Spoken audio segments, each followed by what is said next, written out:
Hello friends, എല്ലാ കൂട്ടുകാർക്കും score railway മലയാളത്തിന്റെ മറ്റൊരു സെഷനിലേക്ക് സ്വാഗതം. അപ്പോൾ കേന്ദ്ര സർക്കാർ ജോലികൾക്ക് പ്രിപ്പയർ ചെയ്യുന്ന കുട്ടികളെ സംബന്ധിച്ചിടത്തോളം സന്തോഷമുള്ള ഒരു വാർത്തയാണ് വന്നിരിക്കുന്നത്. 2026 കലണ്ടർ പ്രകാരമുള്ള അസിസ്റ്റന്റ് ലോക്കോ പൈലറ്റിന്റെ വേക്കൻസീസ് പുറത്തു വന്നിരിക്കുകയാണ്. അപ്പോൾ 11,000-ൽ പരം വേക്കൻസീസുമായിട്ടാണ് ഇത്തവണ railway recruitment board assistant loco pilot എക്സാമിന്റെ വേക്കൻസീസ് പുറത്തുവിട്ടുള്ളത്. അപ്പോൾ അതിന്റെ ഡീറ്റെയിൽസിലേക്ക് നമുക്കൊന്ന് നോക്കാം. 2026 നോട്ടീസാണ് ഇപ്പോൾ പുറത്തു വന്നിരിക്കുന്നത്. നോട്ടിഫിക്കേഷൻ അല്ല, ഡീറ്റെയിൽ ആയിട്ടുള്ള നോട്ടിഫിക്കേഷൻ അടുത്ത മാസം അല്ലെങ്കിൽ ഈ മാസം അവസാനം അല്ലെങ്കിൽ അടുത്ത മാസമായിട്ട് നമുക്ക് പ്രതീക്ഷിക്കാം. ഇവിടെ നോക്കിയാൽ നിങ്ങൾക്ക് കാണാനായിട്ട് സാധിക്കും. ഫെബ്രുവരി 19, 2026 ഈ ചാർട്ട് പുറത്തു വന്നിരിക്കുന്നത്. Approved vacancies for ALPs for notification in 2026 നോട്ടിഫിക്കേഷന് വേണ്ടിയിട്ടുള്ള അപ്രൂവ്ഡ് വേക്കൻസീസിന്റെ ഒരു ചാർട്ടാണ് വന്നിരിക്കുന്നത്. ഇവിടെ സോണൽ റെയിൽവേ, ഓരോ സോണൽ റെയിൽവേസ് 17 സോണുകളിലേക്കായിട്ടാണ് ഇത്തവണ RRB വേക്കൻസീസ് കൊടുത്തിട്ടുള്ളത്. അതിൽ ഓരോ സോണിന്റെയും വേക്കൻസീസ് എത്രയാണെന്നുള്ളതും ടോട്ടൽ വേക്കൻസീസ് എത്രയാണെന്നുള്ളതും വ്യക്തമായിട്ട് കൊടുത്തിട്ടുണ്ട്. 11,127 ഒഴിവുകളാണ് ഇത്തവണ അസിസ്റ്റന്റ് ലോക്കോ പൈലറ്റ് എക്സാമിന് വേണ്ടി റെയിൽവേ റിക്രൂട്ട്മെന്റ് ബോർഡ് മാറ്റിവെച്ചിരിക്കുന്നത്. അപ്പോൾ എക്സാമിന് വേണ്ടി പ്രിപ്പയർ ചെയ്യുന്ന കുട്ടികൾ, നിങ്ങൾക്കറിയാം ഓൾറെഡി കഴിഞ്ഞ വർഷത്തെ 2025 നോട്ടിഫിക്കേഷൻ പ്രകാരമുള്ള അസിസ്റ്റന്റ് ലോക്കോ പൈലറ്റിന്റെ ടയർ 1 എക്സാം കഴിഞ്ഞു, സെക്ഷൻ കൺട്രോളറിന്റെ എക്സാം കഴിഞ്ഞു, ജൂനിയർ എഞ്ചിനീയർ എക്സാം നടന്നുകൊണ്ടിരിക്കുന്നു, technician grade 1 technician grade 3 exam March മാസത്തിൽ കണ്ടക്ട് ചെയ്യുന്നു. അത് കഴിയുമ്പോൾ NTPC ഗ്രാജുവേറ്റ് ലെവൽ എക്സാം വരുന്നു. അതിന്റെ പുറകെ തന്നെ NTPC under graduate level exam വരുന്നു. ചുരുക്കി പറഞ്ഞാൽ റെയിൽവേ റിക്രൂട്ട്മെന്റ് ബോർഡ് അവരുടെ എല്ലാ എക്സാംസും 2025 എല്ലാ എക്സാംസും എന്ത് ചെയ്യാണ്, കണ്ടക്ട് ചെയ്ത് തീർക്കുകയാണ്. 2026 കലണ്ടർ പ്രകാരം തന്നെയാണ് അവരിപ്പോൾ പോയിക്കൊണ്ടിരിക്കുന്നത്. അപ്പോൾ 2024 ആനുവൽ കലണ്ടർ വന്നിട്ടുണ്ടായിരുന്നു, 25 ആനുവൽ കലണ്ടർ വന്നിട്ടുണ്ടായിരുന്നു, 26 ആനുവൽ കലണ്ടർ അവർ പുറത്തുവിട്ടിട്ടുണ്ടായിരുന്നു. പക്ഷെ 24 25 നിന്നും വ്യത്യസ്തമായി, പതിവിൽ വിപരീതമായി റെയിൽവേ റിക്രൂട്ട്മെന്റ് ബോർഡ് അവർ പറഞ്ഞ മുറയ്ക്ക് എക്സാംസ് കണ്ടക്ട് ചെയ്യാനും പറഞ്ഞ മുറയ്ക്ക് കാര്യങ്ങൾ നടത്താനും തുടങ്ങിയിരിക്കുകയാണ്. അപ്പോൾ 2026 സർക്കാർ ജോലികൾക്ക് വേണ്ടി, പ്രത്യേകിച്ച് കേന്ദ്ര സർക്കാർ ജോലിക്ക് റെയിൽവേയിലൊക്കെ ഒരു അവസരം തേടുന്ന ആൾക്കാരെ സംബന്ധിച്ചിടത്തോളം ഒരു സുവർണ അവസരം തന്നെയാണ്. കാരണം എന്താ, ഇതാണ് കലണ്ടർ. ഈ കലണ്ടറിൽ പറഞ്ഞിരിക്കുന്നത് നോക്കുക, അസിസ്റ്റന്റ് ലോക്കോ പൈലറ്റ് എക്സാമിനെ പറ്റി പറഞ്ഞിരിക്കുന്നത് ഇവിടെയാണ്. 30/6/2027 വരെയുള്ള വേക്കൻസീസ് ആണ് ഇപ്പം പറഞ്ഞിരിക്കുന്നത്. അത് പ്രകാരം proposal for draft CEN central employment നോട്ടീസിന്റെ പ്രൊപ്പോസൽ പറഞ്ഞിരിക്കുന്നത് എന്നാണ് ഫെബ്രുവരി 2026. ഇന്നലെ ഫെബ്രുവരി 2026 വേക്കൻസീസ് അപ്രൂവ് ചെയ്തു നോട്ടിഫിക്കേഷന് വേണ്ടിയിട്ടുള്ളത്. അപ്പൊ ഇത് സാധാരണഗതിയിൽ ഇങ്ങനെ നടക്കാറില്ല. സാധാരണഗതിയിൽ ഇവര് ഈ പറയുന്ന ആനുവൽ കലണ്ടറിനകത്ത് പറഞ്ഞിരിക്കുന്നതിനേക്കാളും വിട്ട് 1 മാസം 2 മാസമൊക്കെ ഡിലേ വരാറുണ്ട്. പക്ഷെ ഇത് കറക്റ്റ് ആയിട്ടാണ് ഇത്തവണ 2026 നോട്ടിഫിക്കേഷൻ RRB പുറത്തുവിട്ടിട്ടുള്ളത്.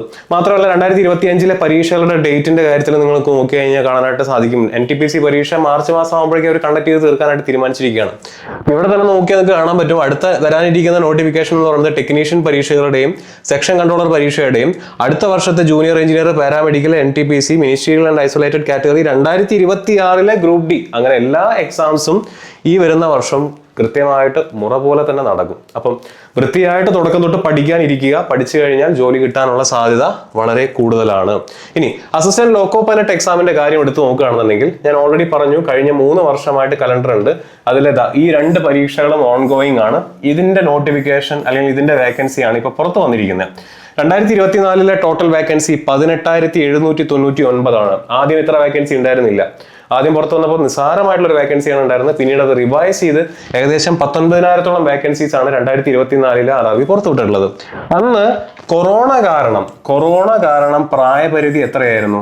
18 വയസ്സ് മുതൽ 33 വയസ്സ് വരെയുള്ള UR EWS കാൻഡിഡേറ്റ്സിനാണ് അന്ന് assistant loco pilot exam apply ചെയ്യാനായിട്ട് പറ്റിയിരുന്നത്. ആൻഡ് അവിടുത്തെ ഡേറ്റ് ഓഫ് ബർത്തിന്റെ അപ്പർ ഏജ് ലിമിറ്റിന്റെ ഡേറ്റ് പറഞ്ഞിരിക്കുന്നത് ജൂലൈ 1, 2024 ആയിരുന്നു. 2025 നോട്ടിഫിക്കേഷൻ പുറത്തു വന്നപ്പോൾ വേക്കൻസിയിൽ പകുതിയായിട്ട് കുറഞ്ഞു. 18,000-ൽ നിന്നും പകുതിയായിട്ട് കുറഞ്ഞു, 9,970 അപ്പൊ ഏജ് ലിമിറ്റ് വരുന്നത് 18 തൊട്ട് 30 കാരണം കൊറോണയുടെ ഏജ് റിലാക്സേഷൻ കഴിഞ്ഞപ്പോൾ ഏജ് എന്ന് പറയുന്നത് 18 മുതൽ 30 മാറി. ഇനി 2026 വരാനിരിക്കുന്ന നോട്ടിഫിക്കേഷന്റെ ടോട്ടൽ വേക്കൻസിയുടെ ചാർട്ടാണ് നമ്മളിപ്പോൾ കണ്ടത്. 11,127 എന്ന് പറഞ്ഞാൽ 25-ൽ നിന്നും വേക്കൻസി എന്ത് ചെയ്തു, കൂടി അല്ലെ? 25-ൽ നിന്നും 26-ലേക്ക് വന്നപ്പോൾ വേക്കൻസി വീണ്ടും കൂടി. അപ്പോൾ വർഷാവർഷം പരീക്ഷ നടത്തുമ്പോൾ വേക്കൻസി കുറയും എന്ന് പറയുന്ന ആ ഒരു തെറ്റിദ്ധാരണയെ തിരുത്തിക്കൊണ്ട് റെയിൽവേ റിക്രൂട്ട്മെന്റ് ബോർഡ് പുതിയ നോട്ടീസ് പ്രകാരം എന്ത് ചെയ്യുന്നു, വേക്കൻസി ഉയരുന്നതായിട്ട് നമുക്ക് കാണാനായിട്ട് സാധിച്ചു. ഈ സെയിം സംഭവം തന്നെ ചിലപ്പോൾ ടെക്നീഷ്യൻ പരീക്ഷയ്ക്കും ജൂനിയർ എഞ്ചിനീയർ എക്സാംസിനും NTPC പോലുള്ള പരീക്ഷകൾക്ക് നമ്മളൊക്കെ എക്സ്പെക്ട് ചെയ്യാം. നമ്മൾ വിചാരിക്കുന്ന പോലെ എല്ലാ വർഷവും പരീക്ഷകൾ കണ്ടക്ട് ചെയ്യുമ്പോൾ ചിലപ്പോൾ വേക്കൻസി കുറയണം എന്നില്ല, കൂടാനുള്ള സാധ്യതയുണ്ട്. എന്നാൽ കൂടുമെന്ന് ഉറപ്പിച്ച് പറയാനൊന്നും പറ്റില്ല. കൂടിയ ചരിത്രമാണ് നമുക്കിപ്പം നമ്മുടെ മുന്നിൽ ഉള്ളത്. 2024 നിന്നും കുറഞ്ഞു, എവിടെ വന്നപ്പോൾ 25 വന്നപ്പം 25 നിന്നും 26 വന്നപ്പോൾ വീണ്ടും എന്ത് ചെയ്തു, വേക്കൻസി കൂടി. ഏജ് ലിമിറ്റ് വരുന്നത് 18 വയസ്സ് മുതൽ 30 വയസ്സ് വരെയുള്ള UR EWS കാൻഡിഡേറ്റ്സിനാണ് അപ്ലൈ ചെയ്യാനായിട്ട് പറ്റുന്നത്. ഏജ് റിലാക്സേഷൻ ഉണ്ട്.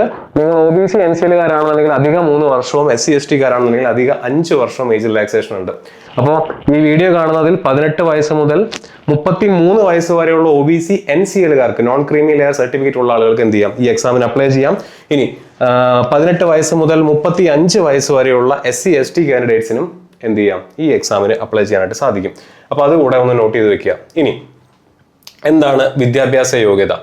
അപ്പോൾ പൊതുവെ നമ്മുടെ അസിസ്റ്റന്റ് ലോക്കോ പൈലറ്റ് എക്സാമിന്റെ ഈ പറഞ്ഞിട്ടുള്ള 2 നോട്ടിഫിക്കേഷൻസ് എടുത്തിട്ട് അതിന്റെ വിദ്യാഭ്യാസ യോഗ്യത, മിനിമം വിദ്യാഭ്യാസ യോഗ്യത നോക്കിക്കഴിഞ്ഞാൽ നിങ്ങൾക്ക് കാണാൻ പറ്റുന്നത് ഈ കാണുന്ന ട്രേഡുകളിലുള്ള NCVT SCVT സർട്ടിഫിക്കറ്റ് ഉള്ള ITI കാർക്ക് എന്ത് ചെയ്യാം, എക്സാമിന് അപ്ലൈ ചെയ്യാം. നിങ്ങളുടെ കൈവശം 10ാം ക്ലാസ് നിർബന്ധമായിരിക്കണം. 10ാം ക്ലാസ്സിന്റെ പുറത്ത് എന്തുകൂടെ വേണം, ITI സർട്ടിഫിക്കറ്റ് കൂടെ വേണം. എന്ത് ITI ആണ് വേണ്ടത്? NCVT SCVT certificate. ഏതൊക്കെ ട്രേഡുകളിൽ? ഫിറ്റർ ഉണ്ട്, ഇലക്ട്രീഷ്യൻ ഉണ്ട്, ഇൻസ്ട്രുമെന്റ് മെക്കാനിക് ഉണ്ട്, മിൽറൈറ്റ് മെയിൻ്റനൻസ് മെക്കാനിക് ഉണ്ട്, മെക്കാനിക് റേഡിയോ ആൻഡ് TV ഉണ്ട്, ഇലക്ട്രോണിക്സ് മെക്കാനിക് ഉണ്ട്, മെക്കാനിക്കൽ മോട്ടോർ വെഹിക്കിൾ ഉണ്ട്, wireman, tractor mechanic, armature and coil winder, mechanic diesel, heat engine, turner, machinist, refrigeration and air conditioning mechanic. ഈ 15 ട്രേഡുകളിലുള്ള ആളുകൾക്ക് apply ചെയ്യാം. 10th കൂടെ ITI കൂടെ വേണം. എന്തിന്? അസിസ്റ്റന്റ് ലോക്കോ പൈലറ്റ് എക്സാമിന് അപ്ലൈ ചെയ്യാനായിട്ട്. ഓക്കെ, തീർന്നോ? ഇല്ല. ഇതിന് പുറമെ നിങ്ങളുടെ കൈവശം 10ാം ക്ലാസ് നിർബന്ധമായിട്ടും വേണം. പ്ലസ് എന്തുകൂടെ ഉണ്ടെങ്കിൽ CCAA, course completed act apprenticeship, റെയിൽവേയിൽ എടുത്തിട്ടുള്ള ആളുകൾക്ക് എന്ത് ചെയ്യാം, 10ാം ക്ലാസ്സും കൂടെ ഉണ്ടെങ്കിൽ നിങ്ങൾക്കും ഈ എക്സാമിന് അപ്ലൈ ചെയ്യാം. തീർന്നോ? ഇല്ല. നിങ്ങളുടെ കൈവശം നിർബന്ധമായിട്ടും 10ാം ക്ലാസ് വേണം. പ്ലസ് എന്തുകൂടെ വേണം? 3 ഇയർ ഡിപ്ലോമ, 3 വർഷത്തെ ഡിപ്ലോമ. 2 ഇയർ ഡിപ്ലോമ അല്ല, 3 ഇയർ മസ്റ്റ് ആയിട്ടും വേണം. എല്ലാ ട്രേഡുകാർക്കും പറ്റുമോ? ഇല്ല. ഏതൊക്കെയാണ്? Mechanical, electrical, electronics, automobile engineering. ഈ 4 ട്രേഡുകാർക്കാണ് പറ്റുന്നത്. അല്ലെങ്കിൽ എന്തുകൂടെ പറ്റും? Or combination of various streams. ഈ മോളിൽ കൊടുത്തിരിക്കുന്ന 4 ട്രേഡുകളുടെ കോമ്പിനേഷനിലുള്ള ആളുകൾക്കും എന്ത് ചെയ്യാം, അപ്ലൈ ചെയ്യാം. 3 ഇയർ ഡിപ്ലോമക്കാർക്ക് പറ്റും, ITI നേരത്തെ പറഞ്ഞ 15 ട്രേഡുകാർക്ക് പറ്റും, ആൻഡ് 10ാം ക്ലാസ്സിന്റെ പുറത്ത് എന്തുകൂടെ വേണം? CCA, course completed act apprenticeship ചെയ്തിട്ടുള്ള ആളുകൾക്കും എന്ത് ചെയ്യാൻ പറ്റും, അപ്ലൈ ചെയ്യാൻ പറ്റും. തീർന്നോ? ഇല്ല. ആർക്കൂടെ പറ്റും? ഈ പറയുന്ന mechanical, electrical, electronics, automobile engineering ഡിഗ്രികളിൽ അല്ലെങ്കിൽ ആ ട്രേഡുകളിൽ ഡിഗ്രി ഇൻ എഞ്ചിനീയറിംഗ് ഉള്ള ആളുകൾക്കും അപ്ലൈ ചെയ്യാനായിട്ട് പറ്റും. മനസ്സിലാവുന്നുണ്ടോ? അപ്പോൾ 10 നിർബന്ധമാണ്. 10ന്റെ പുറത്ത് നേരത്തെ പറഞ്ഞിട്ടുള്ള 15 ട്രേഡുകളിൽ ഏതെങ്കിലും ഒരു ITI ഉണ്ടെങ്കിൽ, അത് NCVT SCVT സർട്ടിഫിക്കറ്റ് ഉണ്ടെങ്കിൽ നിങ്ങൾക്ക് എന്ത് ചെയ്യാം, അപ്ലൈ ചെയ്യാം. അതല്ലെങ്കിൽ 10 നിർബന്ധമാണ്, അതിന്റെ കൂടെ CCAA സർട്ടിഫിക്കറ്റ് ഉണ്ടെങ്കിൽ നിങ്ങൾക്ക് അപ്ലൈ ചെയ്യാം. അതല്ലെങ്കിൽ 10ന്റെ കൂടെ 3 വർഷത്തെ ഡിപ്ലോമ, എവിടെയൊക്കെ? Electrical, electronics, mechanics and automobile എഞ്ചിനീയറിംഗിലോ അല്ലെങ്കിൽ ഇതിന്റെ കോമ്പിനേഷൻസിലോ, ഇലക്ട്രിക്കൽ ആൻഡ് ഇലക്ട്രോണിക്സ് അങ്ങനെയുള്ള കോമ്പിനേഷൻസിലോ നിങ്ങൾക്ക് 3 ഇയർ ഡിപ്ലോമ ഉണ്ടെങ്കിൽ നിങ്ങൾക്ക് അതിന് അപ്ലൈ ചെയ്യാം. അതുമല്ലെങ്കിൽ ഈ 4 ട്രേഡുകളിലോ ഈ 4 ട്രേഡുകളുടെ കോമ്പിനേഷനിലോ നിങ്ങൾക്ക് 4 ഇയർ അല്ലെങ്കിൽ 4 ഇയർ എന്ന് പറഞ്ഞിട്ടില്ല, ഡിഗ്രി BTech ഉണ്ടെങ്കിൽ നിങ്ങൾക്ക് എന്ത് ചെയ്യാം, അപ്ലൈ ചെയ്യാനായിട്ട് പറ്റും. അപ്പോൾ പ്രായപരിധി കണ്ടു. 18 വയസ്സ് മുതൽ 30 വയസ്സ് വരെയുള്ള UR EWS കാൻഡിഡേറ്റ്സ് ആണ്. 18 വയസ്സ് മുതൽ 33 വയസ്സ് വരെയുള്ള OBC NCL കാൻഡിഡേറ്റ്സിന്, 18 വയസ്സ് മുതൽ 35 വയസ്സ് വരെയുള്ള ആർക്കും അപ്ലൈ ചെയ്യാം. SC ST കാൻഡിഡേറ്റ്സിനും ഈ എക്സാം അപ്ലൈ ചെയ്യാനായിട്ട് പറ്റും. അപ്പോൾ പ്രായപരിധി വ്യക്തമായി, മിനിമം എഡ്യൂക്കേഷണൽ ക്വാളിഫിക്കേഷൻ വ്യക്തമായി. മറ്റൊരു കാര്യം കൂടെ നിങ്ങൾ ശ്രദ്ധിക്കേണ്ടത് മെഡിക്കൽ സ്റ്റാൻഡേർഡ് ആണ്. അസിസ്റ്റന്റ് ലോക്കോ പൈലറ്റ് എക്സാമിന്റെ മെഡിക്കൽ സ്റ്റാൻഡേർഡ് എന്ന് പറഞ്ഞു കഴിഞ്ഞാൽ A1 മെഡിക്കൽ സ്റ്റാൻഡേർഡ് ആണ്. ബാക്കി എല്ലാ ക്വാളിഫിക്കേഷൻ നിങ്ങൾക്ക് ഉണ്ടെങ്കിലും നിങ്ങൾ ഈ ഒരു ക്രൈറ്റീരിയ കൂടെ സാറ്റിസ്ഫൈ ചെയ്യണം. മെഡിക്കൽ സ്റ്റാൻഡേർഡ് എന്താണെന്നുള്ളതിനെ പറ്റി ഡീറ്റെയിൽ ആയിട്ടുള്ള വീഡിയോ നമ്മുടെ തന്നെ യൂട്യൂബ് ചാനലിൽ ലഭ്യമാണ്. നിങ്ങൾക്കത് നോക്കാവുന്നതാണ്. ഞാൻ ഇതിനകത്ത് ഡീറ്റെയിൽ ആയിട്ട് പറയുന്നില്ല. 1-2 ഇൻസൈറ്റുകൾ ഞാൻ നിങ്ങൾക്ക് പറഞ്ഞു തരാം. A1 മെഡിക്കൽ സ്റ്റാൻഡേർഡിന്റെ ഏറ്റവും വലിയ പ്രത്യേകത എന്ന് പറഞ്ഞു കഴിഞ്ഞാൽ എന്ത് ഉപയോഗിക്കാൻ പറ്റില്ല? സ്പെക്സ് ഉപയോഗിക്കാനായിട്ട് പറ്റില്ല, കണ്ണട ഉപയോഗിക്കാനായിട്ട് പറ്റില്ല. ഓക്കെ, കണ്ണട ഉപയോഗിക്കാനായിട്ട് പറ്റില്ല. നിങ്ങളുടെ വിഷൻ എത്രയായിരിക്കണം? 6/6 ആയിരിക്കണം. നിങ്ങളുടെ പെർഫെക്റ്റ് വിഷൻ ഉള്ള, കണ്ണട ഉപയോഗിക്കാത്ത കുട്ടികളായിരിക്കണം. അപ്പോൾ നേരത്തെ പറഞ്ഞ വിദ്യാഭ്യാസ യോഗ്യതയോ പ്രായപരിധിയോ മാത്രം പോരാ, എന്തുകൂടെ വേണം? ഈ A1 എന്ന് പറയുന്ന മെഡിക്കൽ സ്റ്റാൻഡേർഡ് കൂടെ നിങ്ങൾ സാറ്റിസ്ഫൈ ചെയ്യണം. A1ന് എന്ത് ഉപയോഗിക്കാൻ പാടില്ല? സ്പെക്സ് യൂസ് ചെയ്യാൻ പാടില്ല. നിങ്ങളുടെ പെർഫെക്റ്റ് ഐ വിഷൻ ആയിരിക്കണം. നിങ്ങൾക്ക് എന്ത് പാടില്ല?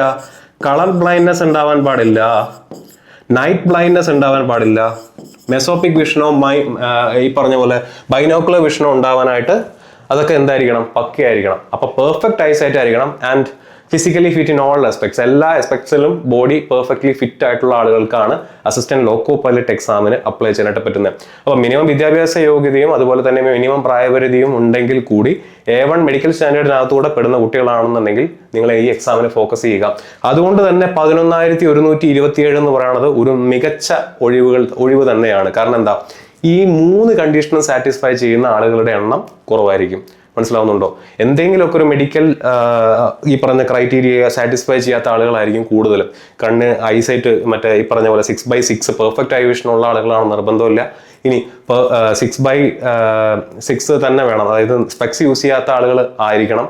പിന്നെ നേരത്തെ പറഞ്ഞ പോലെ കളർ ബ്ലൈൻഡ്നെസ്സോ അല്ലെങ്കിൽ ലൈറ്റ് ബ്ലൈൻഡ്നെസ്സോ മെസോപ്പിക് വിഷനോ ബൈനോക്കുലർ വിഷനോ തുടങ്ങിയ കാര്യങ്ങളെല്ലാം എന്തായിരിക്കണം? പക്കയായിരിക്കണം.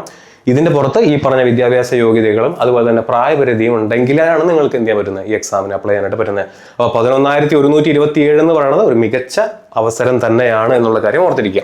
ഇനി റിക്രൂട്ട്മെന്റ് പ്രോസസ്സ് എന്താണ് ഇതിന്റെ? പ്രധാനമായിട്ടും 5 സ്റ്റേജുകൾ. ഈ ലാസ്റ്റ് 2 സ്റ്റേജിന് നമുക്ക് സിംഗിൾ സ്റ്റേജ് ആയിട്ട് വേണമെങ്കിൽ പരിഗണിക്കാം. എന്നിരുന്നാലും 5 സ്റ്റേജുകളാണ് നിങ്ങൾക്ക് പ്രധാനമായിട്ട് നിങ്ങൾ ഓർത്തിരിക്കേണ്ടത്. ഒന്ന് CBT 1 എന്ന് പറയുന്നത്. CBT 1 എന്ന് പറയുന്നത് ഒരു സ്ക്രീനിങ് എക്സാം മാത്രമാണ്. എന്ന് പറഞ്ഞാൽ എന്താണ്? ഇത് ക്വാളിഫയിങ് നേച്ചർ ഉള്ളതാണ്.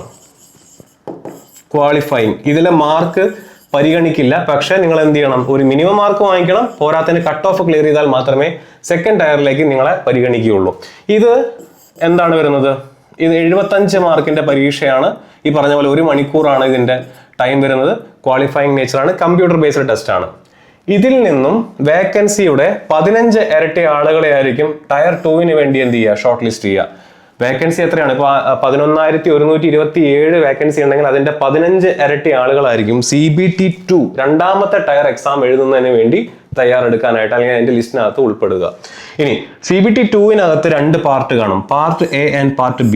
ഞാൻ അതിനെ കളർ കോഡ് ചെയ്ത് കൊടുത്തിട്ടുണ്ട്. പാർട്ട് A എന്താണ്? പാർട്ട് എയുടെ മാർക്കാണ് ഇതിനകത്ത് പരിഗണിക്കുക. പാർട്ട് B എന്താണ്? ക്വാളിഫയിങ് ഇൻ നേച്ചർ ആണ്. അപ്പം CBT 1 എന്താണ്? ക്വാളിഫയിങ് ആണ്. അത് കഴിഞ്ഞ് CBT 2 വരുന്നു. CBT 2 എന്ന് പറയുന്നത് 2.5 മണിക്കൂറിന്റെ ഒരു പരീക്ഷയാണ്. അപ്പൊ അത് എന്താണ്? അതിനകത്ത് 2 പാർട്ട് ഉണ്ട്. പാർട്ട് A ഉണ്ട്, പാർട്ട് B ഉണ്ട്. അതിലെ പാർട്ട് A ആണ് എന്ത് ചെയ്യുന്നത്?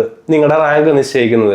പാർട്ട് എയിലെ മാർക്ക് മാത്രമല്ല, ഈ പറയുന്ന 3rd സ്റ്റേജ് ആയിട്ടുള്ള കമ്പ്യൂട്ടർ ബേസ്ഡ് ആപ്റ്റിറ്റ്യൂഡ് ടെസ്റ്റ് അതിന്റെ മാർക്കും കൂടെ നിങ്ങൾ എന്ത് ചെയ്യുന്നുണ്ടായിരിക്കും? റാങ്ക് നിശ്ചയിക്കുന്നുണ്ടായിരിക്കും. സോ പാർട്ട് 2 കഴിഞ്ഞു, CBT 2 കഴിഞ്ഞു. എങ്ങോട്ട് വരുന്നു? CBAT-ലേക്ക് 3rd സ്റ്റേജിലേക്ക് വരുന്നു. 3rd സ്റ്റേജിൽ വേക്കൻസിയുടെ 8 മടങ്ങ് ആളുകളെ ആയിരിക്കും പരിഗണിക്കുക. ഈ CBAT-ലെ മാർക്കിന് എത്ര ശതമാനം വെയിറ്റേജ് ഉണ്ട്? 30% വെയിറ്റേജ് ഉണ്ട്. അപ്പോൾ ഇതിലെ 30%വും ഇതിലെ 70% കൂടെ ചേർത്തിട്ടാണ് നിങ്ങളുടെ റാങ്ക് നിശ്ചയിക്കുന്നത്. ടയർ 2 ഒബ്ജക്റ്റീവ് ടൈപ്പ് MCQs-ലെ എത്ര ശതമാനം? 70% മാർക്ക്. കമ്പ്യൂട്ടർ ബേസ്ഡ് ആപ്റ്റിറ്റ്യൂഡ് ടെസ്റ്റിലെ 30% മാർക്കും കൂടെ കൂട്ടിയിട്ടാണ് നിങ്ങളുടെ റാങ്ക് നിശ്ചയിക്കുന്നത്. ഡോക്യുമെന്റ് വെരിഫിക്കേഷൻ ആണ് വരുന്നത്. Document verification equal to the number of vacancy എത്രയാണോ അത്ര ആളുകളായിരിക്കും DVക്ക് വേണ്ടി തിരഞ്ഞെടുക്കുക. അതിനുശേഷം മെഡിക്കൽ എക്സാമിനേഷൻ ഉണ്ടായിരിക്കും. മെഡിക്കൽ എക്സാമിനേഷൻ സമയത്താണ് ഞാൻ നേരത്തെ പറഞ്ഞ ഐസൈറ്റ് തുടങ്ങിയ സംഭവങ്ങളൊക്കെ പക്കയാണോ എന്നുള്ളത് അവർ ചെക്ക് ചെയ്യുന്നത്. ഇങ്ങനെ ഇത്രയും സ്റ്റേജിലൂടെ കടന്നു പോയാലാണ് നിങ്ങൾക്ക് ഈ ജോലി ലഭിക്കുന്നത്. അസിസ്റ്റന്റ് ലോക്കോ പൈലറ്റ് എക്സാമിന്റെ ഈ ജോലി ലഭിക്കുന്നത്. ഓക്കെ, അപ്പൊ ഞാൻ നേരത്തെ പറഞ്ഞ പോലെ തന്നെ റെയിൽവേയിൽ അവസരങ്ങൾ ഒരുപാടുണ്ട്. 2026 നോട്ടിഫിക്കേഷൻസ് വരാനുള്ള വഴിയാണ് ഇപ്പോൾ വന്നുകൊണ്ടിരിക്കുന്നത്. അസിസ്റ്റന്റ് ലോക്കോ പൈലറ്റിന്റെ 11,127 വേക്കൻസീസ് അടങ്ങുന്ന നോട്ടീസ് ഓൾറെഡി പുറത്തു വന്നു. നമുക്ക് ഫെബ്രുവരി അവസാനമോ മാർച്ച് മാസത്തിലോ അസിസ്റ്റന്റ് ലോക്കോ പൈലറ്റ് എക്സാമിന്റെ നോട്ടിഫിക്കേഷൻ പ്രതീക്ഷിക്കാം.